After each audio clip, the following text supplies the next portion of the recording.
Olá a todos, sejam todos bem-vindos a mais um episódio do Respondendo a Perguntas Aleatórias do Threads. Parece que o X vai voltar, né? Então, eu com certeza não vou permanecer por muito tempo no Threads, que é uma rede bem esquisita, bem chata. Enfim, inclusive, não é por acaso, tem que ser muito ingênuo para a pessoa não perceber que esperou-se o primeiro turno, né, para que se liberasse o X, né? Enfim, não foi por acaso que isso aconteceu, com certeza. Então, continua aí algumas perguntas, algumas boas, outras nem tanto. Para que se fazer teologia? Melhor, para se fazer teologia, é necessário que o teólogo acredite na existência de Deus? Eu disse que não. Ele pode ser ateu e fazer um concurso para capelão das Forças Armadas e ganhar um bom dinheiro sem fazer muita coisa, né? E ter esse emprego garantido para o resto da vida. Então, um ateu pode fazer teologia visando ao concurso de capelão, né? Até porque eu, particularmente, é uma coisa minha, eu não creio em um Deus que seja teologizável. O Deus no qual eu creio, ele está além de toda e qualquer teologia. Porque quando você estuda teologia, tel quer dizer Deus, logo, logia, estudo, teólogo é quem estuda Deus. Então, um Deus que é estudável, que possa ser compreendido através de uma faculdade de estudos sistematizados, ele não é Deus. Até porque essa teologia vai ser fortemente influenciada pela denominação religiosa a qual o cara pertence ou a qual a faculdade pertença. Um curso de teologia da Igreja Batista é totalmente diferente da Igreja Adventista, da Assembleia de Deus, da Universal, da Católica, enfim, um seminário católico. Então, começa por aí. Então, eu não acredito em teologia, nunca quis nem chegar perto de um curso de teologia, a não ser que fosse para fazer prova para capelão, né?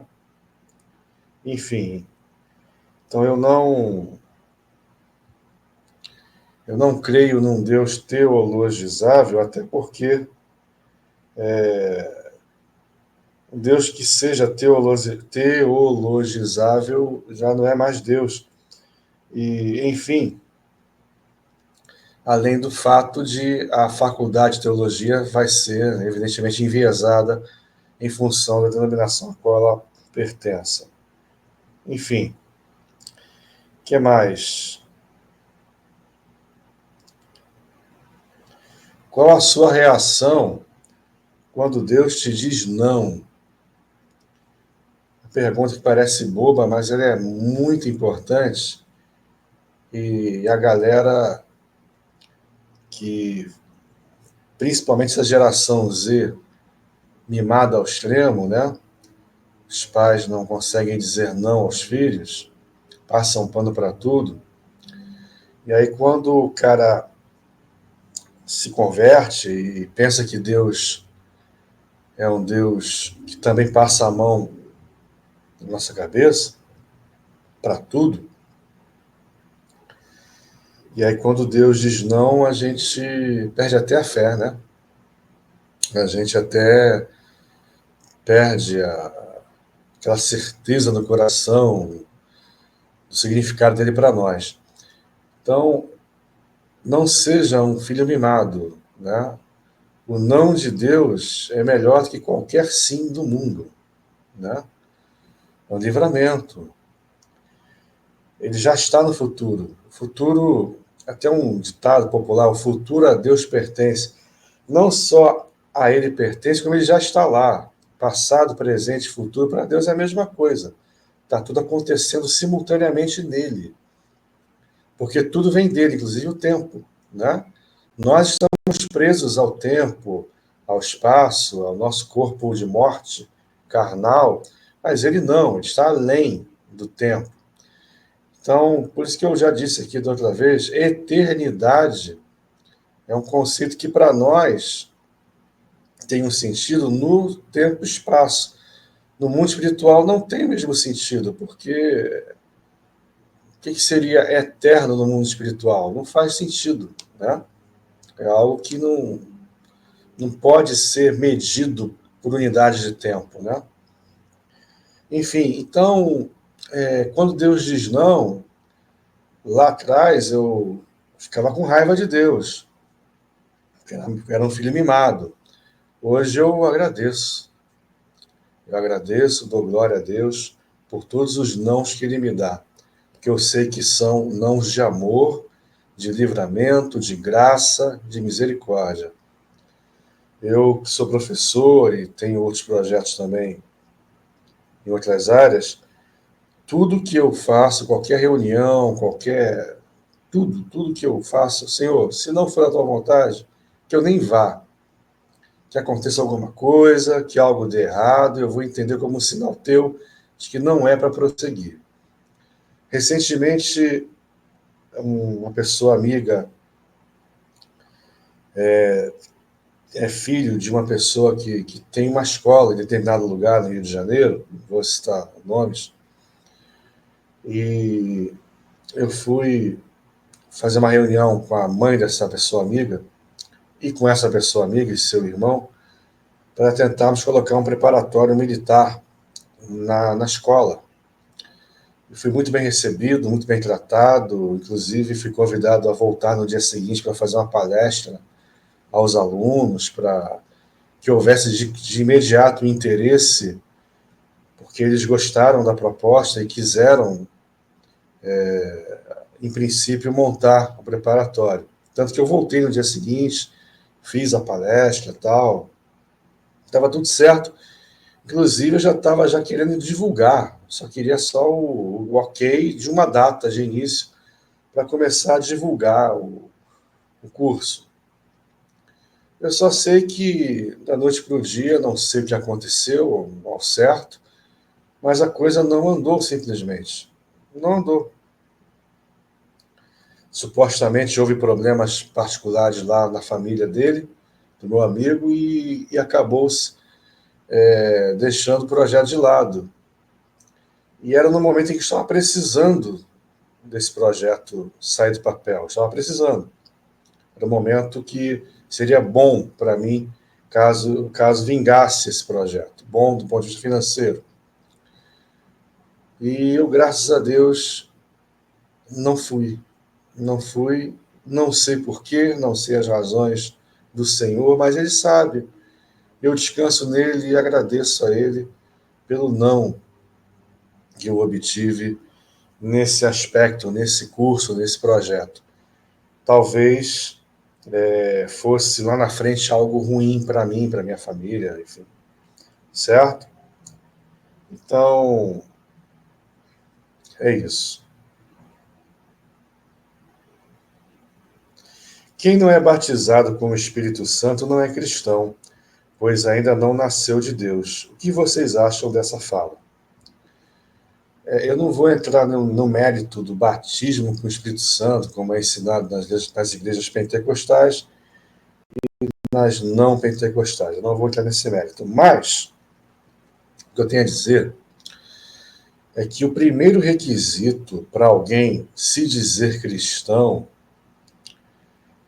é responder como Pedro respondeu a Jesus, quando Jesus fez uma enquete, né, junto a seus discípulos. Ele perguntou, discípulos, o que a galera por aí anda dizendo acerca de mim? O que o pessoal por aí anda falando ao meu respeito? O que vocês têm ouvido das multidões que andam por aí me seguindo? Aí houve algumas respostas, né? Uns dizem que tu és Elias, reencarnado. ou outro profeta, enfim. E houve diversas respostas, né? Aí chegou Jesus e voltou-se para Pedro e perguntou: e tu, Pedro, quem dizeis? O que dizeis acerca de mim, né? O que tu pensas acerca de mim? Aí ele disse: Tu és o Cristo, o Filho do Deus vivo. Que no contexto da época significaria dizer: Tu és Deus, né?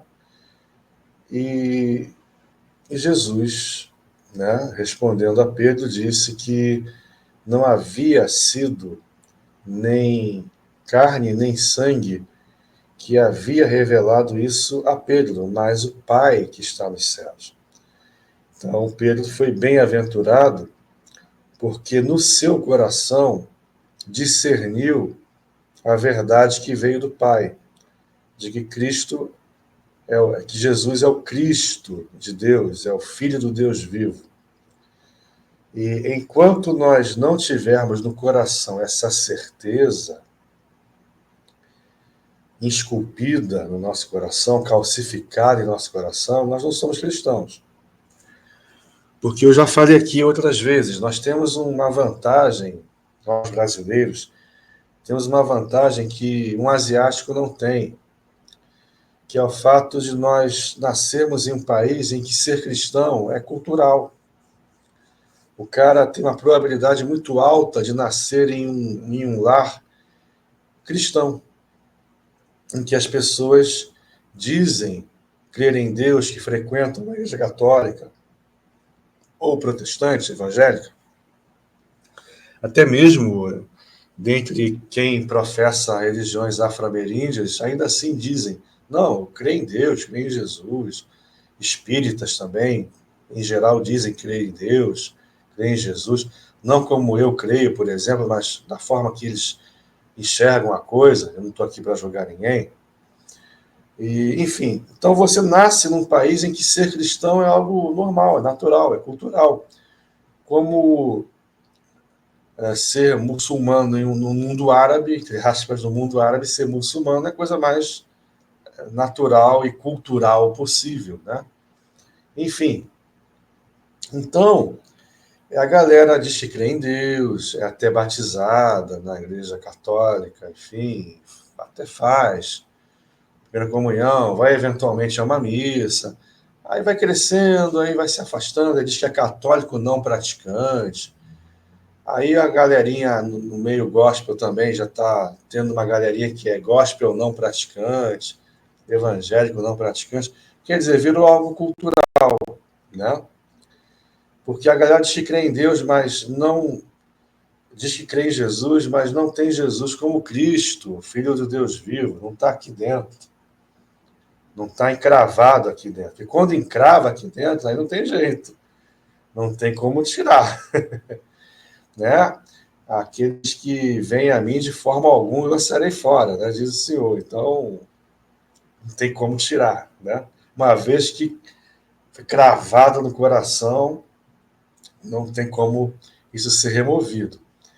Então, é isso. Se você se diz cristão, faça um autoexame e veja se isso é verdade em teu ser, como foi na vida de Pedro, né, que discerniu a mensagem que veio diretamente do Pai. O Pai soprou no coração dele essa verdade e ele acolheu. Ele abriu a porta do coração e acolheu. Então, deixe de ser um cristão de boca e ouça a voz do Pai e acolha essa verdade em seu coração que Jesus é o Cristo, o Filho do Deus vivo. A partir daí é que você vai falar em batismo, nas águas, Espírito Santo. A partir daí você vai falar do resto.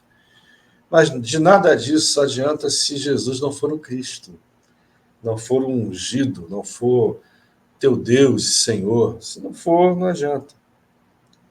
É só a gente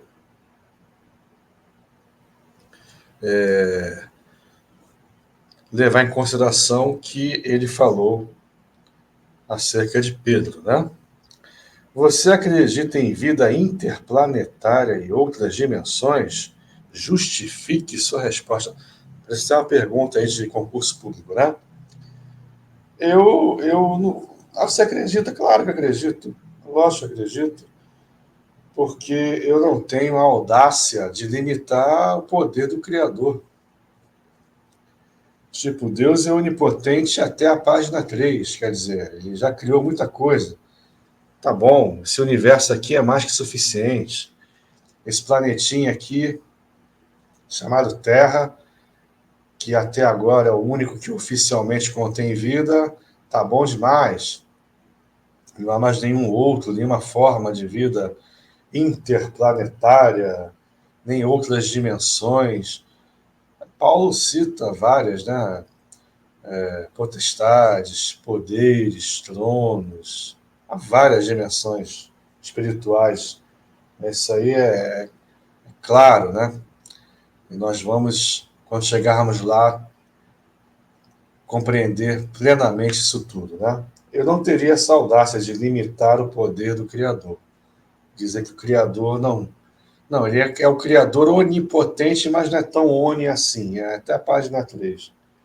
Eu não tenho essa, essa pretensão e essa audácia, até essa heresia de limitar o poder de Deus. Se porventura só for aqui mesmo, não houver, ok, ele é soberano, assim ele quis ou não quis, né, que houvesse mais planetas com vida, ok, mas se houver, não seria nenhum problema. Enfim, aqui uma discussão sobre norma privilegiada da língua, norma culta da língua, variação linguística, né, enfim, preconceito linguístico. É o que eu falo sempre, né, gente? A escola brasileira, ela é a pior do mundo, civilizado, se é que o Brasil é civilizado. Admitindo que seja civilizado, é a pior do mundo. A nossa educação é a pior do mundo. Eu sou professor há 26 anos, eu falo de cadeira, e está cada vez pior. Eu, quando comecei a dar aula em 97, os jovens chegavam até mim, os preparatórios pré-militares, pré-vestibulares, pré-técnicos, chegavam até mim sabendo, pelo menos a tabuada, sabendo uma potenciazinha, 2 ao cubo, uma fraçãozinha, um MMC, uma decomposição em fatores primos, uma equaçãozinha boba do primeiro grau, até mesmo uma regrinha de 3 simples. A galera até chegava com algum conhecimento. Não ia muito mais longe do que isso, em sua maioria. A galera também não sabia fazer equação de segundo grau direito, raízes, expressões algébricas, também não era nesse nível. Mas um 2 ao cubo 8 a galera sabia. X mais 1 igual a 5 a galera sabia. Em português, né, conjugar um verbo regular no presente do indicativo, a galera sabia. Né? Verbo beijar, eu beijo, tu beija, ele beija. A galera sabia. Pelo menos os regulares, né? Hoje a galera chega sem saber a tabuada, chega sem saber nada sobre nada. É uma galera altamente alienada, quer dizer, sem qualquer conexão com nada. A galera não sabe nada de nada, gente. Nada de geografia, nada de história, nada de física, química, biologia, matemática, português. Hoje a galera não consegue identificar onde está o verbo de uma oração. A aniversariante beijou os pais. Cadê o verbo? A galera não sabe nem o que é. Não é nem identificar e não conjugar, né? Não sabe o que é um verbo. E os que sabem, não sabem conjugar nem o verbo regular no presente. Né? É nesse nível. Eu sei que eu estou falando porque eu lido com esse público todos os dias. E quem chega até mim um pouquinho mais velho, nos preparatórios, seus 30 e pouco, 40 anos, chega com uma bagagem melhorzinha. Agora, quem chega com 18, 19, é semi-analfabeto. Então, as nossas escolas, claro que há exceções, evidentemente, mas as nossas escolas têm sido uma usina de analfabetos funcionais. E é claro que, para quem está no poder, isso é importante, porque eles falam muito em educação, em consciência de classes, vamos conscientizar as pessoas. Isso tudo é papo de catequese. Os caras querem catequizar os jovens para votar na esquerda. Né? Então, é militância pura e simples, é catequese religiosa. A esquerda é o Deus deles. Então, tudo tem que ser em função do que a esquerda defende, do que a esquerda é. Aliás, nem precisa ser em função do que a esquerda defende.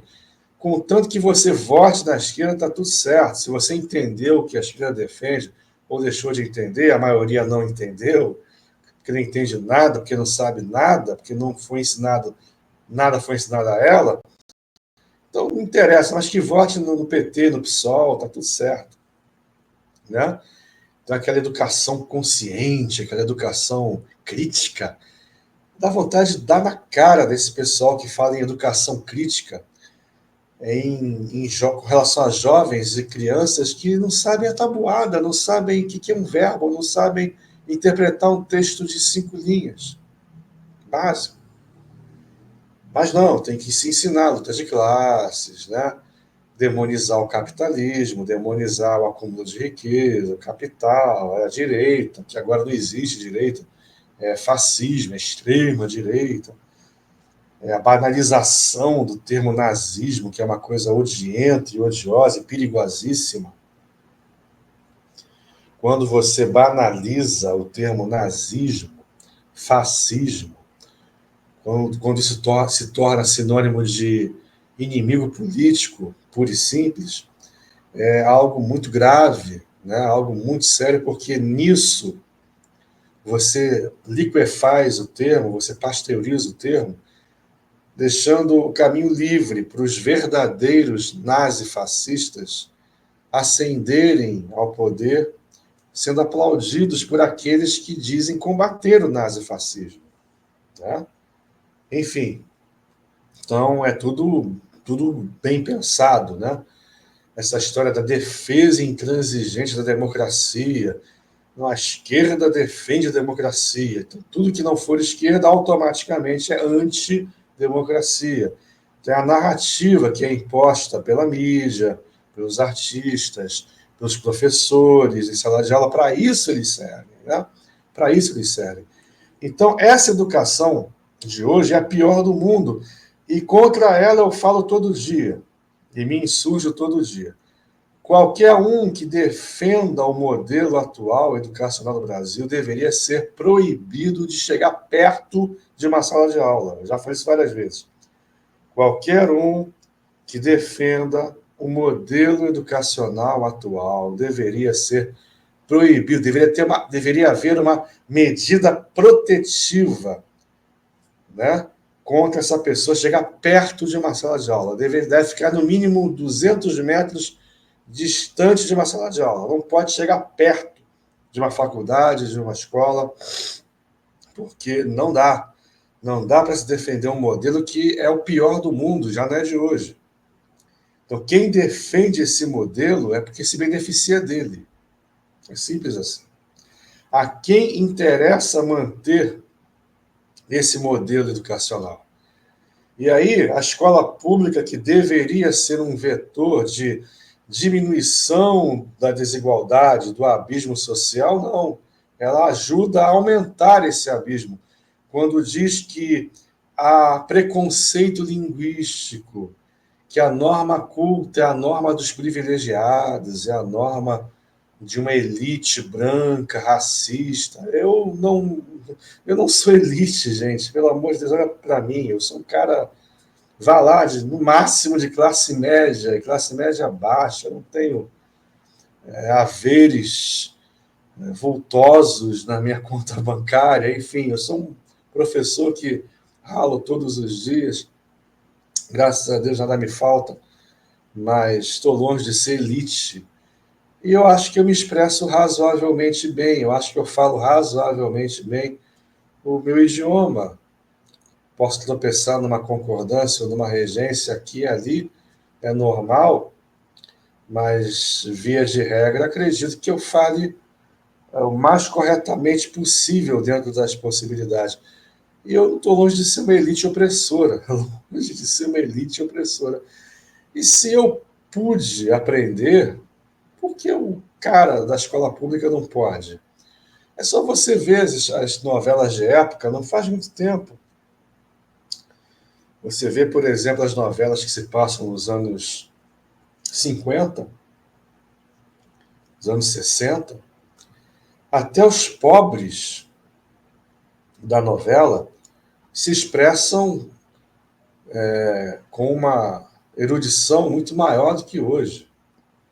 Né? Se expressam corretamente, né? Utilizando os tempos verbais corretamente, a colocação nominal correta, concordância e regência corretas. Enfim, então, por que que, de repente, os pobres passaram a cada vez mais falar de forma dissonante com relação à norma padrão? É porque cada vez mais esses professores militantes foram se infiltrando em sala de aula e foram promovendo a ideia de que não há erro de português, que há comunicação e não comunicação. Quando o cara fala nós vai, se eu entendi a mensagem, está tudo certo. Está tudo bem, está tudo certo. Enfim. Então, quando você coloca isso como política educacional, como algo que é disseminado nas salas de aula, por que o estudante perderia seu tempo lendo bons livros, bons escritores? Como o Felipe Neto falou, né? Machado de Assis na adolescência é um porre. Por que o cara leria Machado de Assis com 14 anos, né? Tem que ler o livro do Felipe Neto, né? Se o cara trepa ou beija ou chuta, né? O livro dele lá, tem os artistas lá, aí, as celebridades. Aí o Felipe Neto responde se trepa, se beija ou se chuta. Então, é uma literatura adequada para crianças, adolescentes, é a literatura do Felipe Neto, que é a literatura que é compatível com o nível intelectual e cultural dessa geração. Mas nós não podemos aceitar isso de maneira passiva. Nós temos que levantar a voz contra isso. O que deve ser feito? Qualquer coisa, porque nós já somos os piores do mundo. Já somos. Pior do que o pior, acho difícil. Piorar mais, né? Do que já está. Então, qualquer tentativa de mudança é bem-vinda. Qualquer uma. Ah, você é a favor do homeschooling? Sou, claro que sou a favor. Para quem tem condições, sim. Para quem não tem, não.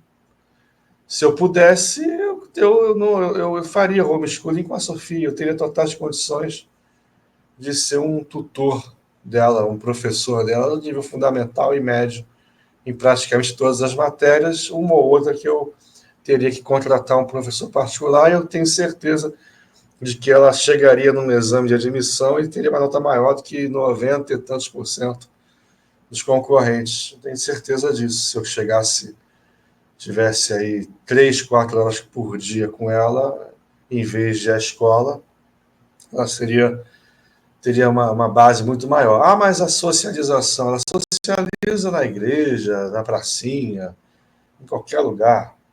Enfim, a escola do jeito que é, gente, eu fico vendo que é ensinado aí para ela, é uma coisa. Dá vontade de rasgar as apostilas, de queimar as apostilas, dá uma raiva. Ela tá no quarto ano, ela vai para o quinto ano, ela não sabe que é um número primo ainda. Ela não sabe que é um número natural. Ela não sabe o que é um número primo. Não sabe. Enfim. Ainda não sabe conjugar um verbo regular no modo indicativo, pelo menos. Não aprendeu ainda. todos os tempos verbais. Aprendeu muito mal e porcamente o presente do indicativo de alguns poucos verbos. História, aquela coisa bem editada, bem levinha, bem superficial, né? Enfim, geografia. A única matéria que eu acho que ainda é legalzinha é ciências, que ainda está legal. Agora, o resto, muito água com açúcar, né? Uma coisa muito ralinha, muito menos complicado do que o meu quarto ano, e principalmente o quarto ano da minha mãe e do meu pai. Foram ainda piores, mais difíceis e mais complexos do que o meu. O meu já estava começando a afrouxar, agora da Sofia é água com açúcar, gente.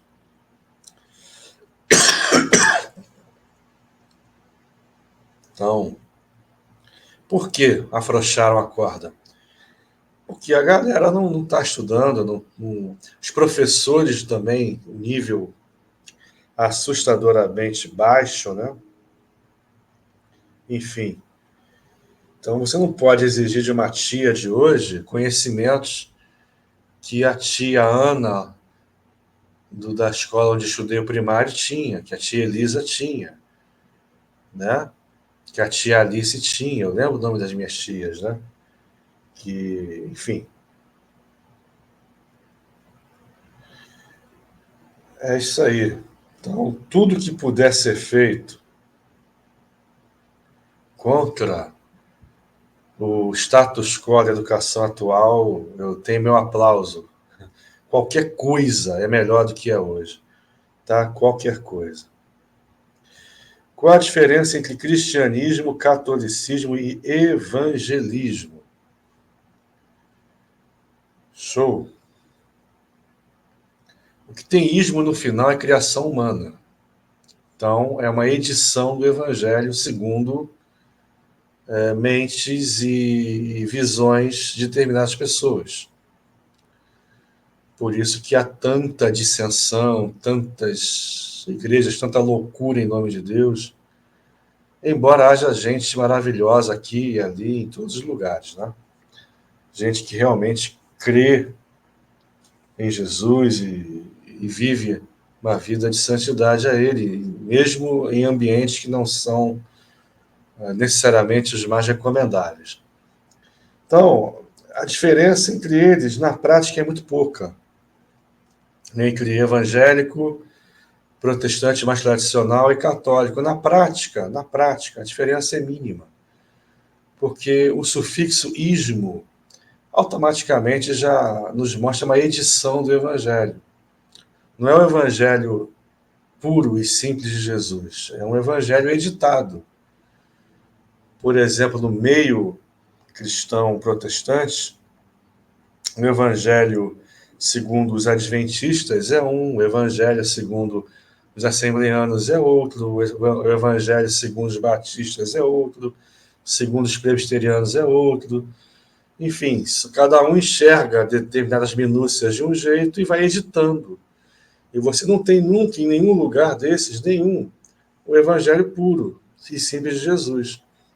Então, quando você bebe direto da fonte, quando você pega o evangelho e lê os 4 evangelhos, tentando entender quem é Jesus, o que ele ensinou, o que ele encarnou, o que ele viveu, enfim, tudo fica mais fácil. Que aí você começa a entender a verdade, como ela é. E a verdade, ela é encarnada.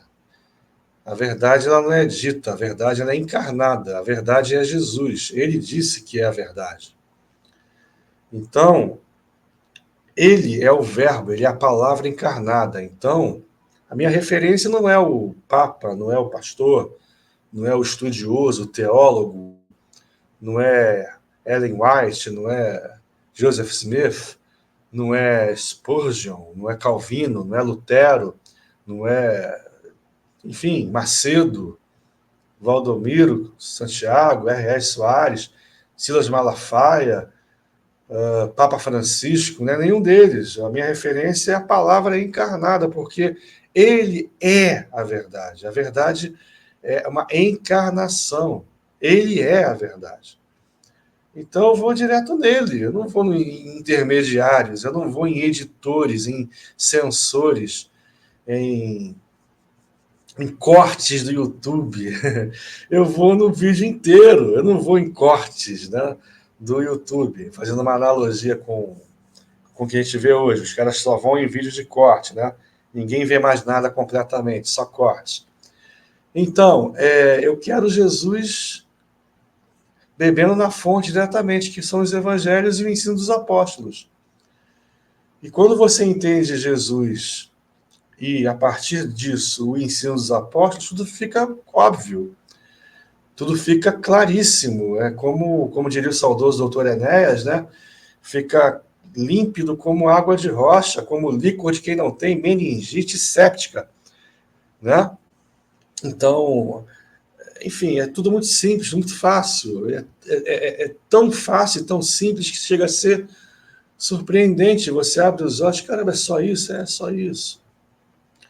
Mas botou ismo no final, tem edição humana, tem departamentalizações, burocracias, começa a entrar uma galerinha que não deveria entrar na história toda, fazendo mediações, aí começa o sistema de barganhas, de trocas, aí você dá o dízimo em troca de salvação, de garantias de que o mal não vai chegar até você, de que o devorador não vai devorar a tua dispensa, aí você tem que fazer sacrifícios, né? Subir escadaria de joelhos, porque é um sacrifício, ou fazer um monte de coisas que a religião exige, tudo em nome de, supostamente, você estar agradando a Deus, jejuns, subidas a montes, enfim, são sacrifícios que Deus nunca requereu. A ele importa mais a misericórdia do que o sacrifício, o louvor do que o sacrifício. Enfim, mas a galera não lê, não entende, ou se lê, até entende, mas é confrontada com o que é ensinado, aí fica na dúvida, olha, é melhor eu acreditar no cara lá, porque o cara lá ele tem mais autoridade do que eu sou um pequenino que estou chegando agora, eu estou lendo por conta própria, eu entendi, mas não estou entendendo mais nada porque o cara lá falou outra coisa. Enfim, eu vou dar um exemplo para vocês. O ladrão da cruz. O ladrão da cruz. Segundo o catolicismo, se fosse hoje, o ladrão da cruz morreu. Hoje, nesse momento. Ele muito provavelmente iria a um purgatório, né? A um local intermediário, vamos dizer assim, né? Nem lá, nem cá, nem no inferno propriamente dito, e nem no céu, no paraíso, né? Vamos dizer assim, um lugar intermediário. Um lugar assim que a chapa está esquentando, mas não 100%, né? A chapa está começando a esquentar, o cara está começando a sentir aquele calorzinho no bumbum, mas ainda no caldeirão lá do coisa ruim ainda não está borbulhando, fervendo, né? O caldo não entornou ainda, fervendo. Mas ele está lá num lugar intermediário, está sentindo aquele vaporzinho subindo do caldeirão, aquela coisa toda, né? Enfim, aquele vapor subindo, né? Aquela quentura. Ele está em banho-maria, né? Está em banho-maria ali no purgatório. Não está sendo servido de ensopado para o capeta, no panelão lá do inferno, mas está sentindo o vaporzinho chegando lá no bumbum, né? Está chegando lá, o vaporzinho está chegando. Então esse é o purgatório, né? O cara vai ficar lá num tempo indeterminado até que ele, com muita oração, penitência, com uma porção de burocracias, ele acabe tendo uma condiçãozinha de sair de lá, né? Enfim, isso no catolicismo. O cristão da família tradicional brasileira diz que bandido bom é bandido morto, né? Enfim, então ele teve o que mereceu e vai para o inferno sem purgatório, é direto, vai para o caldeirão lá direto, vai ser assado, vai ser cozido imediatamente, né? Porque Afinal de contas, bandido bom é bandido morto. Misericórdia zero. Já, por exemplo, o espírita, reconhecendo que o cara fez más ações, vai até admitir que ele tenha que fazer alguns retornos, algumas reencarnações, tem que voltar essa bagaça aqui, esse corpo de morte, mais uma, duas, três vezes, até que ele consiga evoluir espiritualmente, finalmente ter condições de ficar livre dessa vida errônea que ele teve, de roubos e assaltos, enfim. Isso no espiritismo, né? Dependendo da religião, ele volta como, sei lá, um animal, volta sem qualquer consciência de quem ele é, enfim, é uma coisa meio bizarra, né? Se fosse no Antigo Testamento, ele simplesmente iria ao Seol, né? Desceria a sepultura, iria para o Seol, né? Enfim, no Antigo Testamento, já que no Antigo Testamento não havia a noção de transcendência, né? De eternidade, vida eterna, eram conceitos que apareciam muito pouco no Antigo Testamento. Então, para você ver, dependendo do ismo, o ladrão da cruz ele vai ter um destino diferente. O catolicismo, o cara vai para o purgatório, né? Que a chapa é mais ou menos quente, mas né, ainda não está fervendo. No mundo evangélico já joga ele para o inferno direto, né? Borbulhando, vai cair de cabeça na piscina lá, pá, né? Borbulhando, vai pegar lá, vai ser cozido pelos séculos dos séculos. Amém, né? É aquela prisão perpétua que não tem fim e não tem, é de eternidade, o cara vai lá e, enfim, vai ficar sendo cozido eternamente. Que mais? No Espiritismo ele vai ter que voltar algumas vezes para pagar aí os seus erros, né? E evoluir espiritualmente até conseguir subir. Em outras religiões, né? Coisas até mais esdrúxulas. E aí eu falo para você, o que Jesus falou para o ladrão da cruz? Jesus não disse que ele ia para o purgatório. Jesus não o jogou diretamente no caldeirão do capeta. Jesus não disse que ele teria que voltar algumas vezes para pagar os seus erros e evoluir até poder ir ter com ele. Jesus disse simplesmente, ainda hoje estarás comigo no paraíso. Então, entre os ismos humanos, editores do Evangelho, eu fico com Jesus. Jesus disse, ainda hoje estarás comigo no paraíso. Não é após um período indeterminado no purgatório ou sem qualquer chance de salvação no inferno, ou tendo que voltar e voltar e voltar, karma, dharma, não sei mais o que, N vezes, determinadas vezes, até você conseguir evoluir espiritualmente. Enfim, Jesus simplificou tudo. Ainda hoje estarás comigo no paraíso. Então é assim que eu tenho que ver o Evangelho, ver como ele viu. Encarnar, ele é a verdade encarnada, ele encarnou a verdade, ele ensinou, ele viveu, ele discerniu. Eu tenho que entender isso tudo e aplicar na minha vida na medida do possível. Claro que nem sempre acertando, às vezes eu vou tropeçar, às vezes eu vou cair, mas quando isso acontecer, eu faço como Jó, constituo Deus como meu advogado contra Deus, e que Deus se vire com Deus a meu respeito, né? Meu texto favorito do Velho Testamento é Jó, né? Jó olhando para o alto e dizendo, olha, eu não consigo enxergar onde foi que eu pequei, o porquê de toda a calamidade que aconteceu contra mim. Eu olho para o alto, não vejo nada nem ninguém maior que Deus. Então, já que não há ninguém maior que Deus, eu constituo Deus como meu advogado contra Deus, e que Deus se vire com Deus a meu respeito. E é o que João, bem depois, reafirma, que Jesus é nosso advogado junto ao Pai. Então é simples assim, gente, é simples. Fique com Jesus. Não fique com ismos. Não fique com edições humanas do Evangelho que só servem para manipulação, para, enfim, para manipulação, para poder, para controle de massas.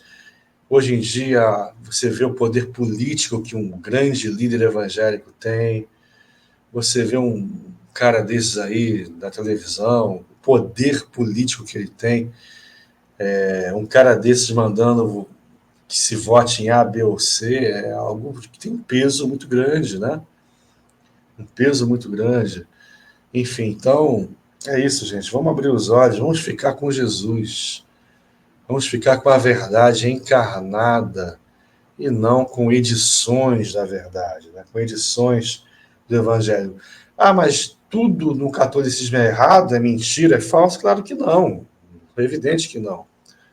Da mesma forma que no protestantismo, até no espiritismo há verdade ali. No budismo, no, no islamismo, em qualquer ismo há alguma verdade ali. Claro, é lógico que há verdades ali, mas são fragmentos da verdade encarnada em Jesus. Então, eu prefiro não ficar com fragmentos da verdade, sim com a verdade inteira. A verdade inteira é Jesus. Ele é a verdade. E a verdade ela não pode ser ensinada, dita com palavras. Ela é encarnada. Então você tem que encarnar essa verdade. Você tem que ser um pequeno Cristo. Você tem que viver como ele viveu. Em verdade, em espírito e em verdade. É isso. O evangelho é esse, gente. É simples. É entender o que é a verdade. A verdade é Jesus. Como é que eu entendo o que é a verdade? Lendo os evangelhos e entendendo como ele viveu a vida e olhou a vida e lidou com a vida. Com as pessoas, com a natureza, com o sistema político, com todo mundo. Entendi, entendi. E é tão fácil entender que uma criança entende. Show, entendeu? Entendi. Então agora faça igual. Ou o mais próximo possível, dentro das suas limitações humanas. Pronto. Acabou. O evangelho é isso, gente. O resto é o resto. Beleza? Você quer ver um exemplo? Ficar esperando dar 3 horas da manhã para orar deixa de ser sacrifício? Pergunta sincera, porque tenho andado com dificuldades para levantar nesse horário. Coitada da moça. A moça tá querendo fazer um propósito com Deus, de orar às 3 da manhã. Enfim, porque é um sacrifício acordar às 3 da manhã e orar a Deus. Sendo que o sacrifício já foi feito na cruz, né? Enfim, a oração, gente, oração é um estado de ser. Oração, você é uma oração. Não importa se você ora de joelhos, em pé, deitado, com olho aberto, olho fechado, de manhã, de madrugada, a sua vida é uma oração. Pai nosso que estás no céu. Ele ensinou a orar, não foi? Jesus ensinou a orar, não foi? Pai nosso que estás no céu. O Pai, ele é nosso, não é meu.